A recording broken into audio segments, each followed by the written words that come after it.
Hello, hello, everybody. I am super, super stoked today to be here with Margo Aaron.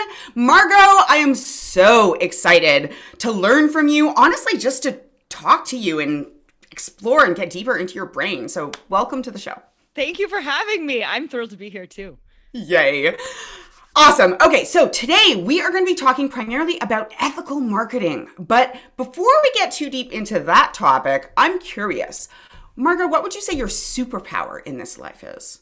Oh my God. That's a great question. My superpower would be, oh my goodness, that's a really good question. Let me think of how like my friends might answer that. I am really good at going deep fast with people I don't know. That is like my favorite place. Like I don't care about the weather. Let's talk about your childhood trauma. All right, all right. And why does the world need this superpower? Oh my goodness. I mean, I don't know that they need it. I certainly need it, but I would say that truthfully, I feel like we have a culture that is predicated on dancing around what's actually bothering us or going on. And it's Yeah. intimately tied actually to our relationship to marketing because so much of fuels why we do what we do is that deep emotional core that we avoid talking about. And so for me, that's the Yes. best place to start because it's like we can talk about the weather, but like, why are you really upset about it? Is it has to do with your dad, right? You know, like just having those kinds of conversations, it is the conduit to connection and intimacy. Yeah. And life is so much better when you have those things. Yeah, yeah. This is something that I super deeply relate to, not just because I tend to kind of go casually deep with people from time, pre when I feel like when I actually met other people outside Yeah. of like the specific context that I'm in. But I totally hear that. As someone who comes from a narrative background, like writing novels and stuff, I feel like I've always been looking at kind of the whole iceberg and curious, what does make people make their decisions and stuff, and being able to have those interactions in the real world really just helps you see the best place to make an impact or make a change, but also it's just pretty fun and cool, is my And experience it at helps us least. Yeah. connect. I mean, like you don't really feel Yeah. like you know someone. If you know, like maybe you know their order at dinner, but you don't know like the fabric of what motivates them to do stuff or who they really are. It's nice. Yeah, yeah, and we all have stories that impact this. Okay, so I want to pull this in more in terms of how it relates to ethical marketing because I feel really stoked about that. But first, I always like to kind of just define things and make sure that we're not making assumptions. So, how would you define the term ethical marketing in your own words? Well, let's go back a step further and say, what is marketing? Because I would say Yes. most people think that marketing is a thing that you do after you've created a product and it is the act of telling people about it. Right. And I will go ahead and say that might have been where it started back when we had a very siloed way of manufacturing and promoting things. And different departments weren't talking to each other, and there were only four channels in which to meet people. But as we have progressed as a industry, we've also progressed understanding what motivates someone to buy something and why it works. And Mm, so marketing has now expanded to be the art and science of getting people to care.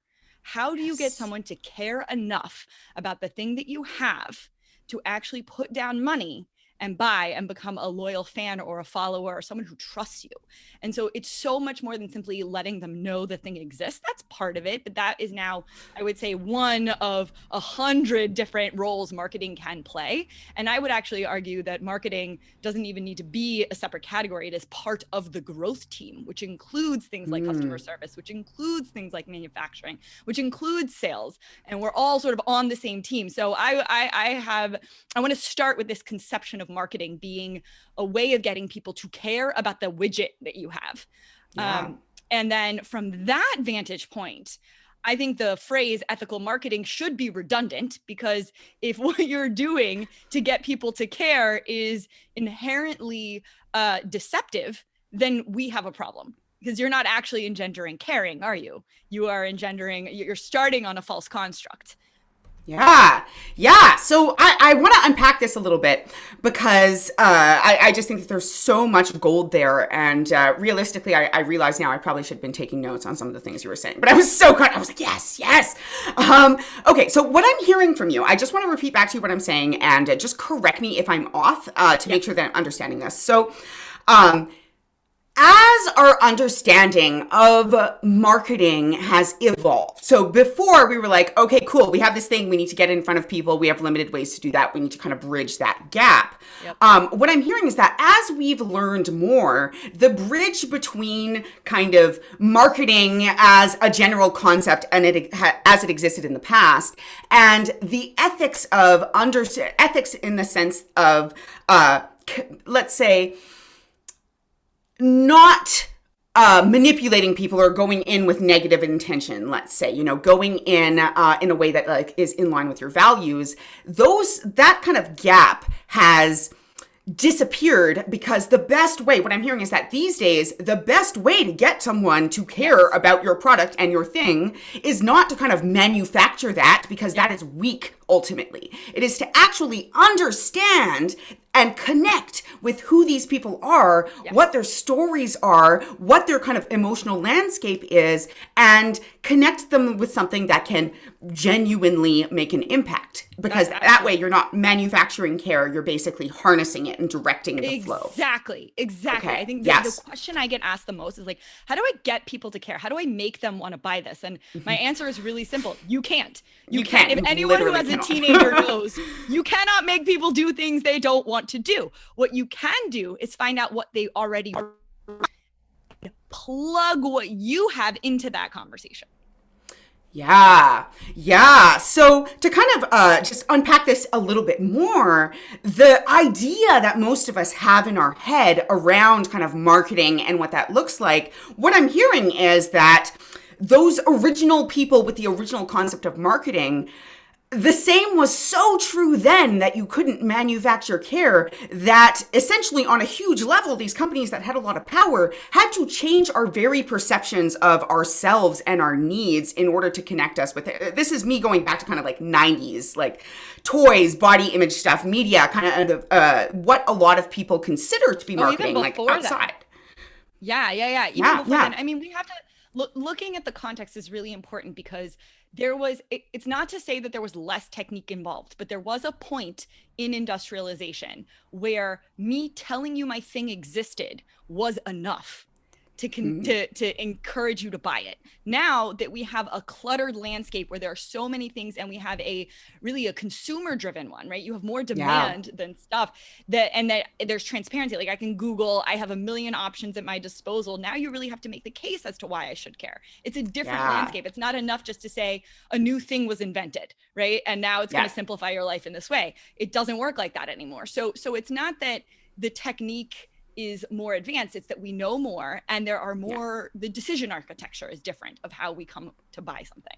Yeah, that makes a lot of sense to me. And something that we talk about a lot in my company is this idea that what you're selling only takes you so far, because knowing that even that the thing has the right, essentially like features for your needs and etc., might encourage someone to buy from you first, kind of that first time. But if you want to really make a connection and build a relationship and have someone come back and spend more, and there is data supporting this somewhere that I do not have at my fingertips to pull up, it's actually not about what you're selling and what its features are, but how you're, not just how you're selling it, but how you're producing it, how you're connecting, how you operate as a company, what your values are, all of those things that we almost think of as quote unquote secondary, or that maybe people who aren't in the marketing industry think about as secondary.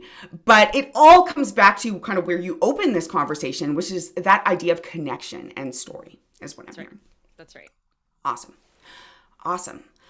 Okay, so all these questions I had prepared, we just like plowed through like a few of them. Now I have to kind of like reorient myself.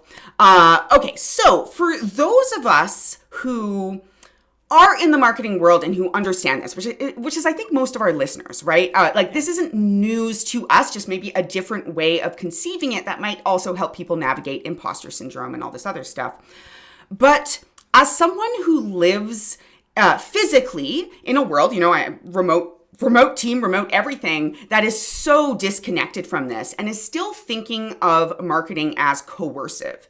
A lot of the kind of people that I see who are business owners, struggle with bridging that gap. Yes. What are some things that we can do as ethical marketers or just marketers, to kind of bridge that gap and to navigate those expectations? Yes, I love this question because I see, let's start here. If you are feeling uncomfortable with some of the tools and tactics it takes to market something, that is an indication that you are a good person. So let's take that to the bank for a second and just pause. Like these are good indications. Now, I see this more with people who come either from an academic background or an arts background, or those of us who were sold the idea that if we were good enough, we'd be discovered, and to push is annoying and it's boastful. And so often what it takes to market our own business, forget our clients, but our own business, it's so much harder because we start running up against those invisible scripts that you are becoming an annoying person. You are becoming boastful. You are becoming someone who's uncouth. You're forcing things on people. No one wants to hear this. If it was good enough, then you wouldn't have to be doing these things, right? All of those kind of invisible forces come up and haunt us. So I like to take us back to the psychology of why someone buys. Usually the reason these voices are coming up, in addition to imposter syndrome, is because we are focused on our colleagues, not our customers. And when you start to hyper focus on who it's for, right? That person that has the problem that you solve, then the voices tend to disappear because the person who has the problem that you solve isn't worried about how you're coming at them. They just want the solution. I like to liken it to if you've ever been 13 and liked a movie or a boy band or like or a series of those, all of those things. Right. Like I was really into 98 Degrees. And so like, I know it was like not the cool one, but whatever. I was a weird kid. So, but like I couldn't get enough fanfare from them, right? I was so, nothing was annoying. But if you were my mom, you'd be like, this is freaking annoying. This is so much stuff. And I'd be like, no, this poster is different from this poster. He's wearing a different shirt, and I never felt bombarded. And so the key here is when you focus on your customers, not your callings, it's never annoying. It's never annoying because the market wants to be told, and we need reminders. So go back to the psychology. How many times do you need to be targeted with your favorite pair of jeans before you actually take out your money and buy it? Right? Like retargeting works because some of us actually want to see that ad or need to 50 times to just remember. I call it the toilet email. It's actually not from me. My friend Sarah and I were talking and she goes, I know, I'm always on the toilet being like, this would be great, but my credit card's over there. And then you forget. Right? Yeah. So the reality of the decision architecture of like where we are in that moment demands increased frequency, demands repetition, demands what feels boastful in the beginning, but is really just telling people the truth. Right? If it's true, you can frame things in a way that isn't boastful. If you actually won that award, if you actually are as great, if you do have these testimonials. I want to digress really quickly to an important distinction here in ethical marketing to help with this. The difference between manipulation and deception. I think this is a key variable that holds people back. So let's touch the third rail here. I'm going to argue that manipulation isn't inherently bad. So when you break an arm and you go to physical therapy, they manipulate your arm, right, to help you start using it. There is a function of manipulation that can be productive. And so when we're talking about tools of persuasion, something like scarcity, there are ethical and unethical ways to deploy that. So if you are manufacturing it and it's a lie, right? If your thing isn't really going out of sale, if it's not a true live webinar, right? That is deceptive. But if you are my dentist who actually does this and you're sending me a text and you say time is running out, that in order for your next teeth cleaning to be covered by insurance, you need to make an appointment by October. That is such a helpful ethical deployment of scarcity because guess what? I wasn't going to do it because I don't want to go to the dentist. But now you are almost always competing with our human apathy, really, and Yeah. our kind of Yeah. propensity to inaction. So it's not it's manipulative, right? It is a manipulation, but it's not deceptive. So in the case of persuasion, manipulation can be deployed ethically. Now, let's take ours into another category, which is claims. What you claim your product or service does has no ethical gray area. This is black and white. So if you are purporting to be something that you're not, if you're claiming results that you do not get, if you are claiming features or benefits of a product that do not exist, or you're exaggerating them, hyping them, that is deception. If you are purporting to be something you're not, that is deception, and that is always not okay. And so I think when you have this clarity on where the line is between deception and ethical manipulation, it's a lot easier to move forward, not feeling like you're a piece of shit. Yes. Okay, so this makes a ton of sense to me. And I can immediately think of like a whole bunch of different examples, both kind of personal, in my personal and in my business life. And it just generally resonates with kind of, as content strategists, often we produce something that is wowing, but we're not making this shit up. We are literally just taking the stuff that's bouncing around your head, figuring out and kind of filtering through which of this stuff is relevant and important to the specific people and the specific problems that you can't forget about, that you don't want to forget about or let go, because you have such a capacity to make a difference for them. Like that clarity is really where the value is. And I know in my personal life, I've done quite a bit of work resume building for people, especially people who come from backgrounds where maybe like writing and building resumes isn't their forte, and they think that they have like no skills and no capacity, and they're like, oh, I want to go into this other industry, but I don't really feel like I have the right stuff for the resume.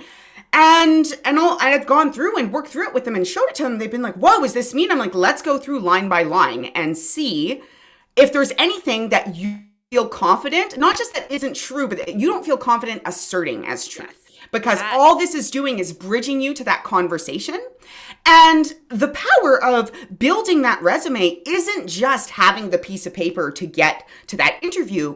It's being able to show them that value, to be like, oh, wow, no, you're right. All this stuff is relevant in that way. It is this connection. And that's exactly that difference that I'm hearing from you, is that we're manipulating the information, but there's no deception in it. And the power of manipulating information is such that you can truly bring people to clarity. You can empower them. You can do a lot of different things. We can also, if this goes down better, you can call it a framing effect. Yes, it's the effect of framing. Manipulation can sound inherently negatively charged, so I get that. I get why that can be like, meh. So call it a framing effect. How you frame information matters to how I understand it. Period. Yes, but I like that you used the word, and framing is the term that I use. But I like that you used the word manipulation and clarified it from deception, because that is I think a gray area for a lot of people. Now, I do want to kind of bring us back though to my original question, which was, how can we bridge this gap for the lay person? So, I'm super resonating with everything that you're saying. Is it really about framing it in that way to people? Or is there kind of like deeper trust work or deeper kind of work overcoming people's biases that potentially needs to be done as well? You mean as someone doing the marketing, or as someone receiving? As someone doing the marketing who is trying to communicate the value of what I do to people who need the support, but maybe feel a little bit resistant. Like a good example might be, we do a lot of nonprofit work. And although the work that we're doing is literally the same a lot of the time, except that there may not be money transactions going on, working with nonprofits, the moment the term kind of marketing comes in, they're like, whoa. Yeah. I've worked with a lot of nonprofits. I'm familiar with this problem. Yes. Okay. So here is, I love this, where I would start. There's absolutely inner work that needs to be done. And this is where we have to talk about what you're marketing. So not just in terms of the product, but when it comes to marketing something for our clients, or for something that we view as separate from us, we become objective. But when we start to market something that's ours, like our nonprofit, our product, our brand, our content, all of a sudden, all objectivity goes out the freaking window. And it's so tied with our self-concept, so tied with our self-expression, so tied with who we are that we can't even breathe, right? We become, I mean, I've done this and I've written about, this is my domain, and I still can't overcome this bias where hiring like a junior copywriter, I'm like, you can't get my voice, it's not authentic. You start going crazy and pontificating over minutia and freaking out that you want to control your perception and thinking that you understand better. And so you commingle your self-concept with your marketing. This is unhealthy, and we all freaking do it.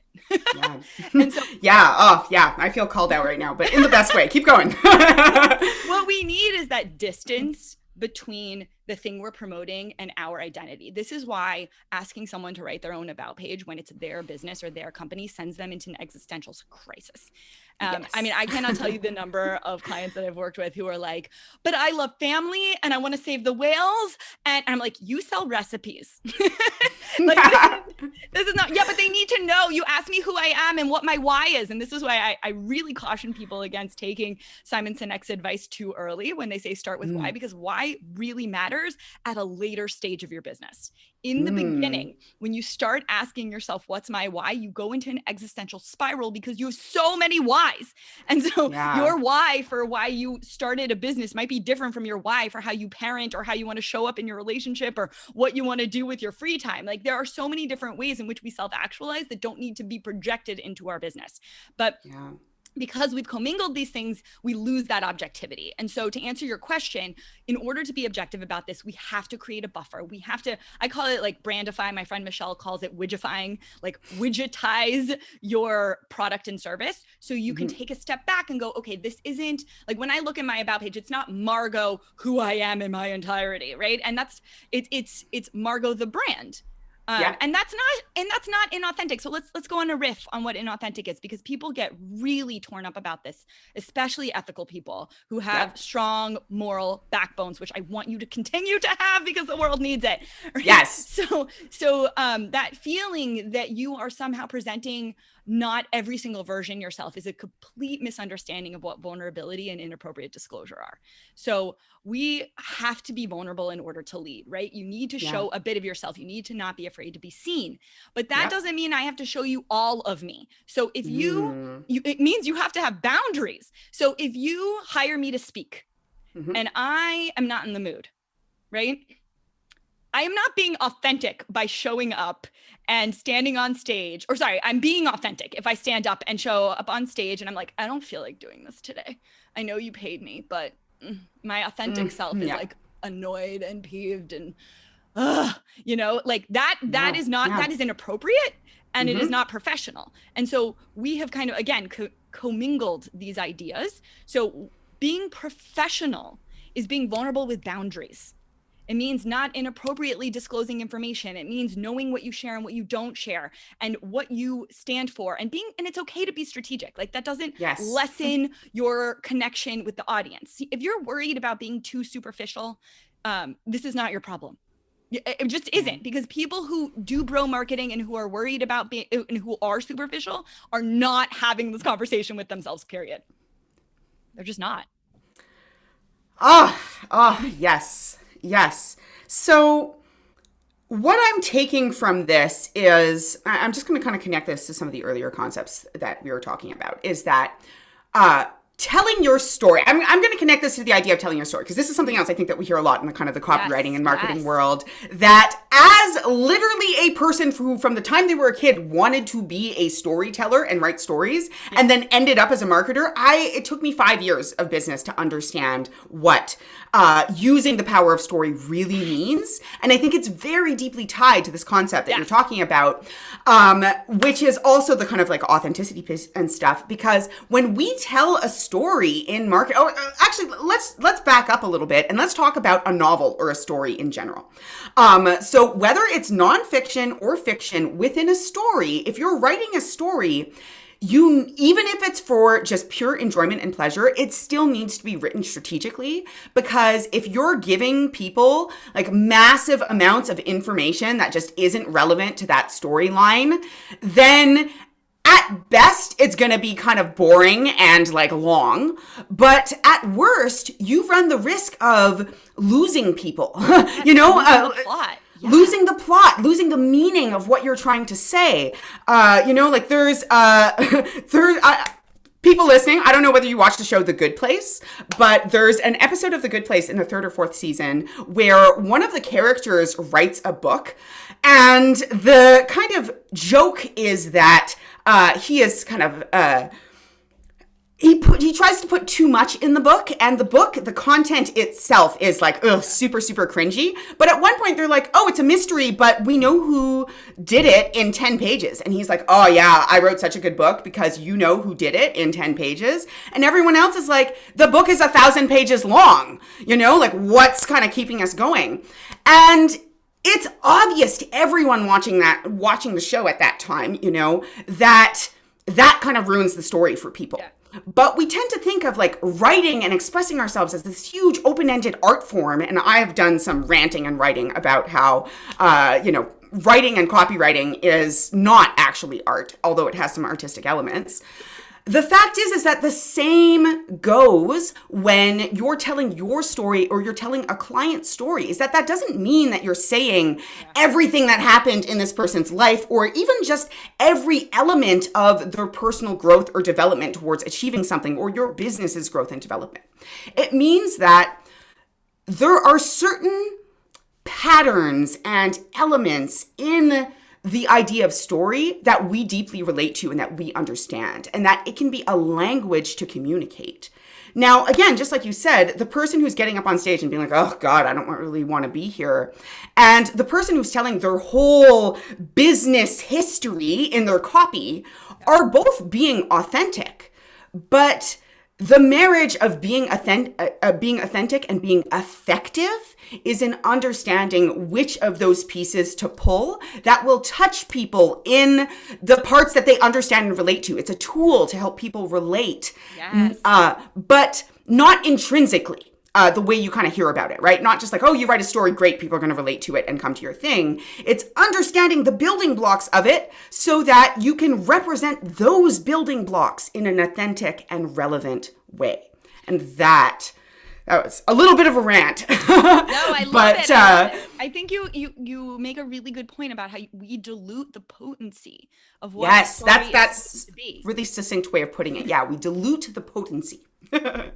We know in a mystery, if we're reading a mystery, that all the elements we need are there. That makes it better, not worse. It makes us question those elements. When we're writing a brand story or doing marketing work with story or representing yourself, it's different elements that you need to include. Yeah. But yeah, you still need to understand them.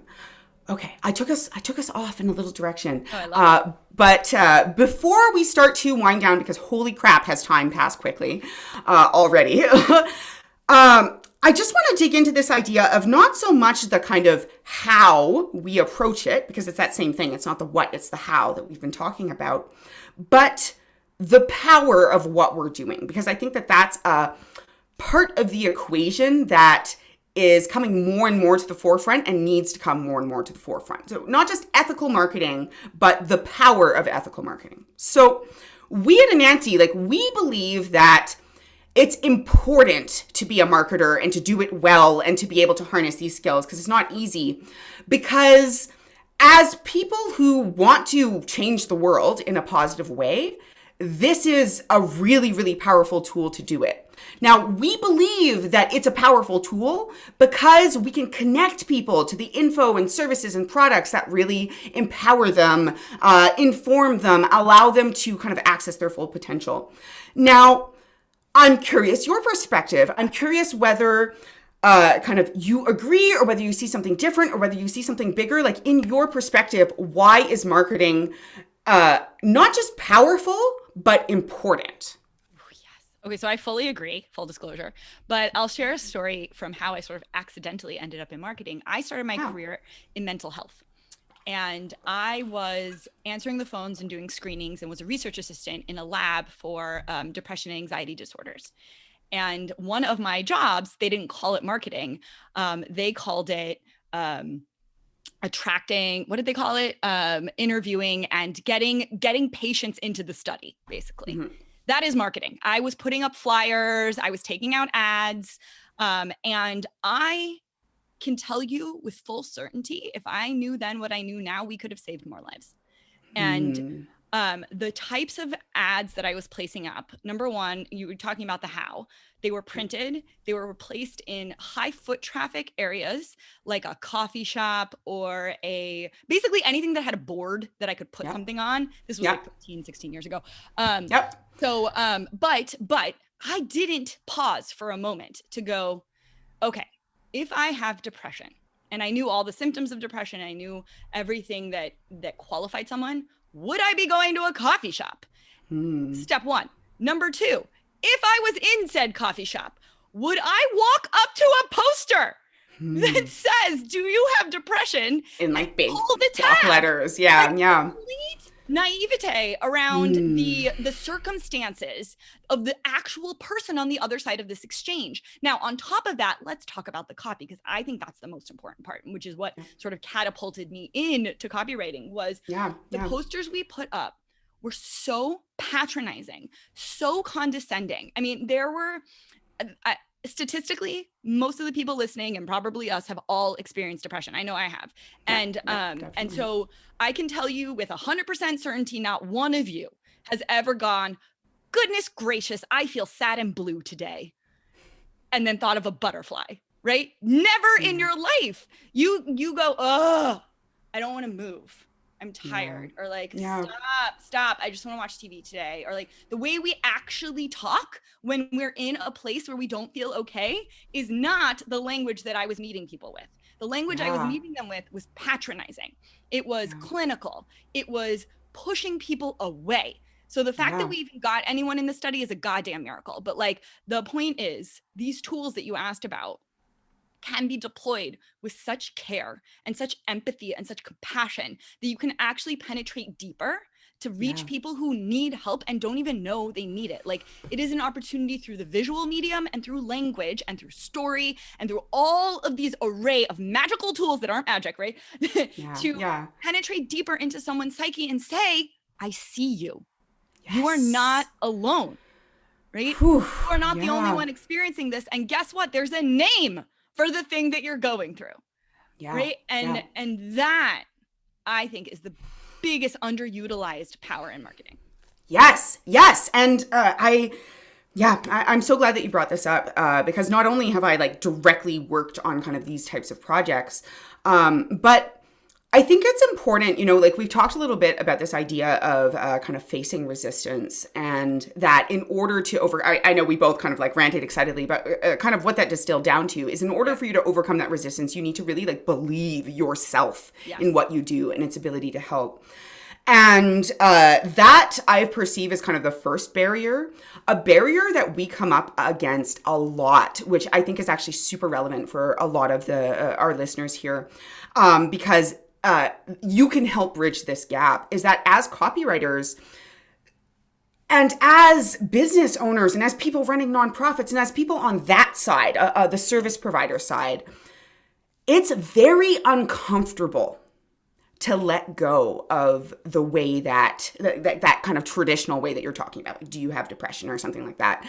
Maybe I'd like to think that the service providers these days around mental health issues are perhaps a little bit more tuned in. But the fact from my experience is that whether you're providing a service, a product, or you're really helping people in a very direct nonprofit way, and all of that stuff is helping people just, if you're working in a nonprofit, there's this attachment to what I call kind of like genericisms, because they sound good, because they sound familiar. And it's interesting because Kaylin and I, one of our strategists, did a whole episode on this. So it's kind of cool that it's coming into this one as well, which is that to you, like we as strategists and copywriters, that's what we do, is we help you bridge the gap between what sounds comfortable and familiar about yourself, putting what you can do out there, and what the people who actually need the help, who are actually suffering. You know, it can feel very uncomfortable to write about symptoms that are quote unquote like negative or something like that. And we can feel afraid that we're driving people away or that we're kind of putting them in a box. But the reality is that being that person, you know, what you said about how it didn't even occur to you what a person with depression would feel like and how they would interact with this big board and like having to go up to it and take the thing and feeling maybe shamed by the whole experience, you know, we can know that intellectually, but I think it's really important to kind of like, as marketers, as agency leaders, as copywriters, we're used to this, you know, but as people who work with us, like we need to stand strong in why we make those choices. And we do get more specific and we do write stuff that's sometimes uncomfortable feeling, not because we're trying to deceive them. Again, that line. Not because we're trying to deceive them, not even because we're trying to like manipulate their emotions and pull on their heartstrings, but because this is the language that that person is going to relate to and understand. And because the truth is, as you said, Margo, it makes us feel less alone to read that stuff. And if it stands out, all the better, all the more resonant, but I can't count the number. Well, I probably could, but offhand, I can think of several projects that we've done, even just within the medical community, where we started off where the client that we're working with is like, I really want to stick out and I really want to touch people and I really want them to understand, because often it's not about creating a sale, it's about creating comfort and understanding around the procedure that a person's already going to experience, right? By connecting to the doctor and learning more. And so often, by the time we actually get to the writing and they see what it looks like, they feel super resistant and start to backtrack because they're like, clients this versus colleagues sounds different. It's so hard. Yeah. Immediately go, well, that's unprofessional, that's inappropriate. Like the colloquial nature of effective copy, of being able to be that mirror, is so uncomfortable because their fear is not unrealistic. Like you are going to be judged. Your colleagues are going to think this is ridiculous, but guess what? Your colleagues aren't paying your bills. So like the fact that they're taking up so much mental, and I get this because I moved from the academy to here. So even rocking in a remotely colloquial, like jargon filled, like I was like, no, the more that I obfuscate and use passive voice, the better, right? Like it's not true. It's ineffective. So I love what you said in the beginning though, about using an effective, ineffective frame. That's how I teach people copy, because we are so busy and so consumed going, do I like it? Is it me? Yes. Do I like it? And is it me? The two like banes of the copywriting world. Thank you. So what I used to do when I was running my agency was I would tell people, you are not allowed to ask clients what they like or what they think. You are not allowed. You have two things you can ask them. You can ask them, does this deliver on your brand values? Does it articulate this, and this? Or is this effective? Yes. Or insert their goal. Yep.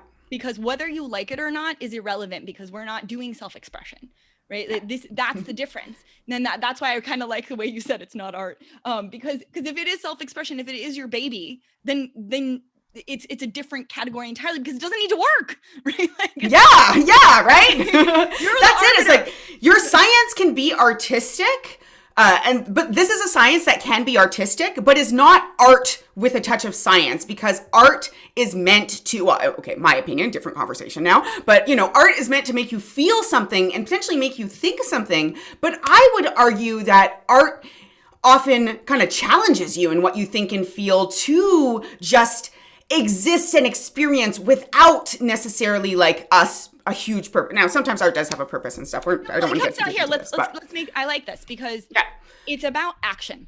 That's how I tell the difference. Is that as soon as you need someone to put down money, click, share, like, do something, you have gone away from the page and the art for the sake of art and the sake of feeling to the realm of behavioral psychology. And when that is thank you. Now in a new domain. Summing what I'm saying. Oh, it's great. Kaylin knows what they're doing. Oh, heck yeah. Oh my gosh.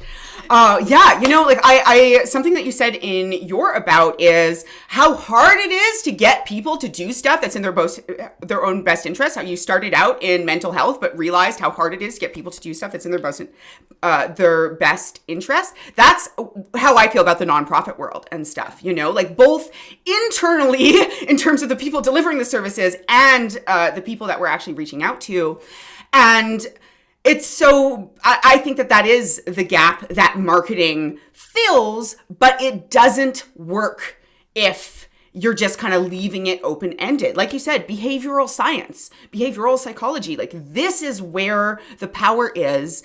And in our capacity to empathize, it all comes down to our capacity to empathize as well. Okay, so we get to keep talking about this indefinitely and probably would like to have you back to talk about more of some of this stuff because there's a whole other topic I didn't get into that I think we could just really share a lot of value, right? But before, we're not going to get into that today. For now, I want to kind of shift our perspective from kind of the marketing in the world and how we can impact things on a positive level and more towards you specifically and how you interact with the world, because I also care a lot about that. So I'm curious, what is the number one thing that you do to preserve your wellness day to day? Oh, to preserve my wellness. Yeah. It's long stretches of uninterrupted time. I have to have that or I lose my mind. But also my hack is that I have to move. And I hate working out. So when people call me, they're like, wow, you have such discipline when it comes to working out. I don't. It's just that I don't like feeling like shit. And I know that I have never in my life felt worse after going for a run. So making sure that I like move one way or another is like the greatest hack. And then like I have non-negotiables, uninterrupted time, which like actually gets tread upon because I have a small child. But that'll do it. Yeah. That'll do it. But movement and sleep, honestly. Yeah. Underrated. Under freaking rated. I don't know about the people listening, but I have never in my life written a decent sentence when I haven't slept. Oh gosh. Never in my life. So with everyone with all the like hustle, sleep when you're dead, I'm like, you're not a writer. Like, no fucking way. Yeah. And it's funny because this is a question that I ask pretty much everybody who comes on the podcast because I'm curious, to be honest, and it's so relevant.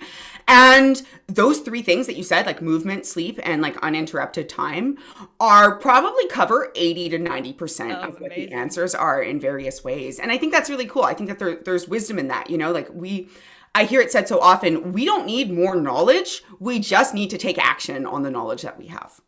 And I definitely feel that, for me, movement isn't just uninterrupted time. Like 45 minutes of uninterrupted time is usually what I go for. Nice meandering walk, but it's processing time. It's creative time. It's actually play time because I've been known to like bump up my tunes and like dance around the street if no one's around, it's like, love it.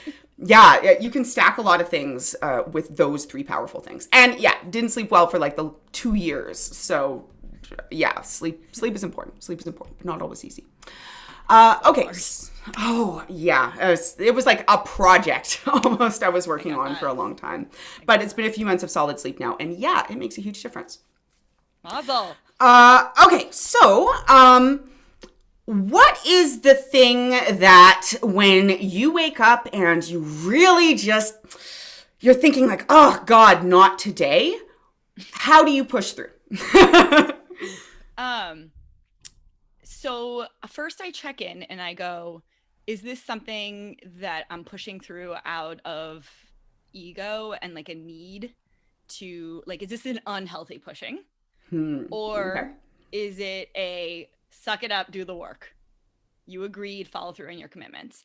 First, I gut check. And if it's the first one, I will cancel straight up.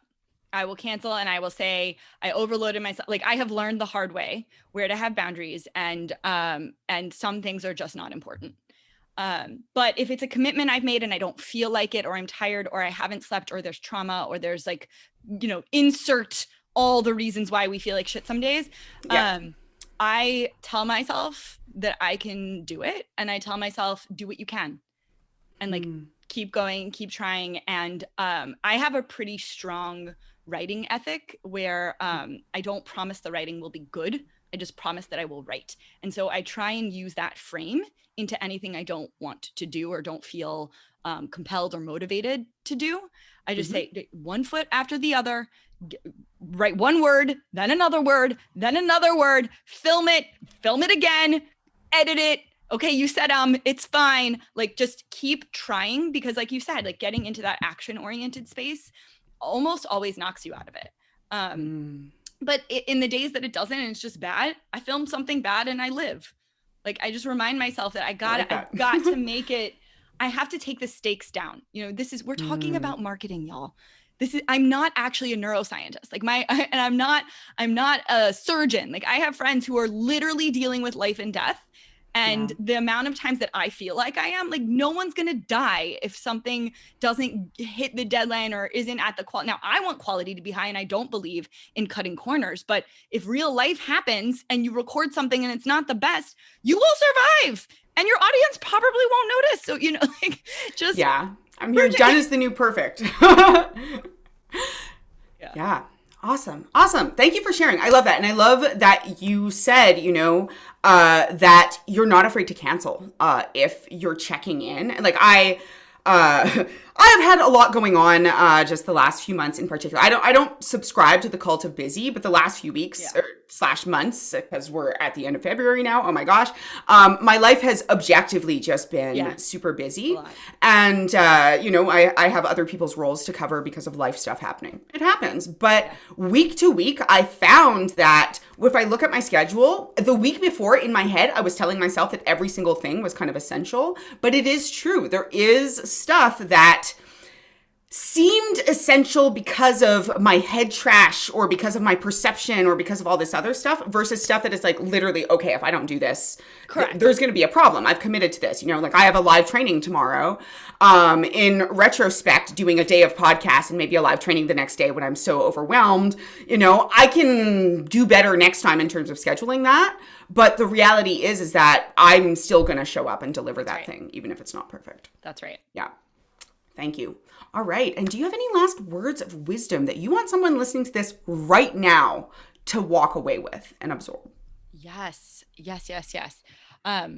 I think the thing that I would want everyone to take away is when you focus on the person on the other end of the exchange and you humanize it and you remove that hyper focus on yourself, it makes this so much easier, because when it starts being about self-actualization and self-concept and you, which is totally natural, by the way, let's not go into a shame spiral. Like, we're all only human.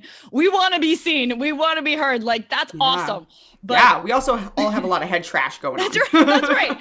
Yeah. Like, this isn't a bad thing, but I do think that it gets easier when you're able to go, okay, who is this for? Who is this for, and how can I reach them most effectively? Because then the answers start to reveal themselves and the noise sort of dissipates. It comes back. And I'll give you an example of, like, there are times where I'm writing something and I give it to my editor and they look at me and they're like, why are you yelling at your dad? And I'm like, what are you talking about? This is about, you know, ethical marketing. And they're like, no, you have like 4 paragraphs where you're super defensive. And I look at it and it's like, okay, well, a voice in my head got in there. And I have to, and I have to come back with fresh eyes and edit it out. And it takes that refocusing on who is it for? Who is the person you're trying to reach? My dad's not reading that piece of content, and it's not reaching him if I'm being defensive either way. So, like, I mean, this is a silly example, but the point is the voices come because you're only human, and it's a good sign. But the more we can depersonalize your marketing and have boundaries around what you use for self-expression and where you show up authentically and what authentic means to you and what bounded authenticity looks like professionally, the easier this will get and the less ethical dilemmas you're going to have, because you're going to want the most powerful ways to reach the people that you know you can help, period. Yes. Awesome.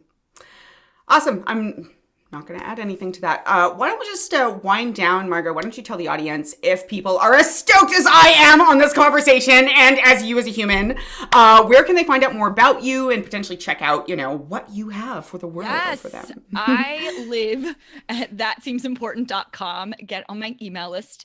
That's usually where I announce other things. But right now I am working on a copywriting workshop that is different from anything I've ever done, actually, talking about ethical marketing. So if you are someone who feels icky and uncomfortable when it comes to sales and marketing, come check it out. I also have a few Skillshare courses on this topic, honest selling secrets for people who aren't douchebags, and marketing master classes. I have them both on Skillshare. But lastly, if you enjoyed this conversation, you will love Hillary and Margo Yellow Websites, which is my YouTube internet talk show with Hillary Weiss. And we actually have an episode that touches on a lot of the things we talked about today called Bro Marketing. So come check it out. Excellent. Excellent. Yes, when I was prepping for this episode, I listened to some of your YouTube stuff, and it's just really gold. It's really gold. I totally encourage all of you to go and check out her course, check out her stuff, because the more people we can get spreading this message and teaching and bringing it to the world, the better. And just in general, this has been really amazing. So thank you so much for sharing your wisdom with me, with everybody listening. And also thanks for just the fun experience of getting to, I don't know, just be excited at each other and dig deep into this topic that it sounds like we're both super nerdy and passionate about. So. Ditto, I love it. This has been so much fun. Thank you for having me. Yay. Yes. Oh, yes, definitely would love to have you back on the show again. Sold. All right. So to all of our listeners, as usual, I hope that you got a lot of value out of this. And in general, I hope that you have an awesome rest of your day. And if you're not having a great day, if you're really, really struggling, I hope that maybe you could take a look at what's on your plate for the next day or two and ask yourself, is there any of this that I've chosen to take on maybe out of ego or maybe out of a perception of should or have to? And if so, maybe just cancel it. We give you permission. It's all good. All right, guys, take care.